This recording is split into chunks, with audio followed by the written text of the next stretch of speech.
আমার বেড়িরে মারি মারছ হ্যাঁ একটা হিপরা দাস করন লাগি তাই না বেড়িরে রে একটা মশা ধরতার না আর তুই বাড়ি মারে হালাই দিছস এই তোর বাচ্চা হ্যাঁ ভাই মজা না বলাই তুই হ্যাঁ হ্যাঁ আই দেখ এসা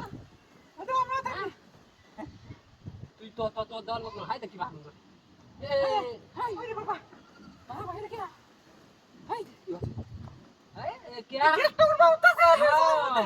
हां साला क्या बैग ना चलाई दी